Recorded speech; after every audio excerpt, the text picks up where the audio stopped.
Ternyata makmur dan berkelimpahan itu ada sainsnya, ada ilmu pastinya. Mau tahu? Salah satu cara memperoleh kemakmuran adalah dengan berbisnis. Bisnis kita bagi dalam 3 level. Setuju ya? Ada bisnis 1.0 yang dikatakan sebagai basic atas dasar fondasi ilmu berbisnis. Kalau bisnis tidak bisa melewati bisnis 1.0, maka bisnis tersebut belum dikatakan bisnis, masih inkubator atau masih infant, bayi. Atau kalau sudah jalan hampir setahun, masalahnya masih masalah basic, pasti bisnisnya nggak lama lagi akan mati. Dalam level bisnis tersebut, strategi manajemen, pengelolaan, SDM semua berbeda caranya. Misalnya, CEO bisnis 1.0 dengan CEO bisnis 2.0 dengan CEO bisnis 3.0 juga berbeda. Berbeda masalah, berbeda gaya dalam setiap levelnya. Dalam bisnis 1.0, CEO-nya minimum mengerti atau memahami sabuk hijau manajemen. Dalam bisnis 2.0, CEO-nya minimum sabuk hitam dalam memahami dan mempraktekkan manajemen bisnis. Dalam bisnis 3.0, CEO-nya harus sudah master. Kita lompat sebentar keluar topik. Kalau ada yang mau bermitra, mengajak saya bermitra bisnis, Anda bisnisnya harus sudah 2.0.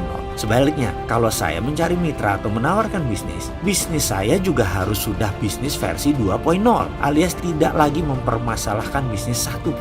Nah sekarang, apa maksudnya bisnis dikasih versi tersebut? Mitra macam apa yang saya cari? Atau bisnis seperti apa yang di 2.0 yang harus ditawarkan? Kita sepaham dulu bisnis. Bisnis 1.0 adalah beberapa masalah yang harus diselesaikan dan harus sudah autopilot. 1. Masalah produksi. 2. Masalah omset atau sales. 3. Biaya-biaya. 4. Masalah pembukuan. Lewati hal ini, Anda berada di bisnis 2.0.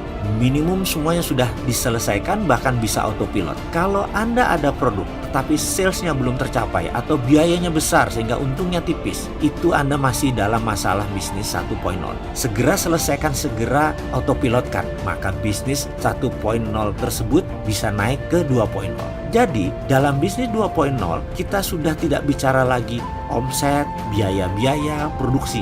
Yang harus dilakukan di semua itu harus diselesaikan di bisnis 1.0. Lalu ada bisnis 2.0.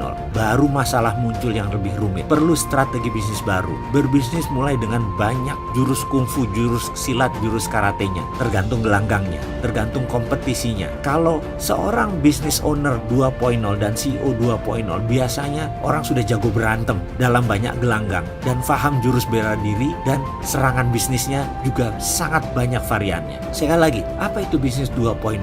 Kita akan urai yang dimaksud bisnis 2.0. Salah satunya ada brand atau merek, ada regulasi pemerintah. Tapi sebentar, ngomong-ngomong, sahabat sudah nggak ada masalah kan dengan masalah 1.0 atau 1.0 dengan sales? Jualan sudah bagus kan? Sudah lewat masalah 1.0 atau masih ribet urusan 4 persoalan tadi? Lah bagaimana kalau itu masih bermasalah? Bagaimana Indonesia bisa jadi nomor 5 besar di dunia tahun 2030? Orang kita masih beribet di 1.0.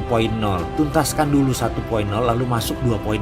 Tapi sebentar, Anda masih bermasalah dengan 1.0 ya? Bagaimana kalau saya ajari semuanya biar lewat ini semua ilmunya? Bagaimana kalau saya ajari mulai dari bisnis versi 0.0, dari belum punya bisnis, lalu bisnis 1.0, bisnis 2.0 dan 3.0? Bagaimana? Tapi ilmu dari pengalaman saya pribadi. Setuju? Ikuti video berikutnya.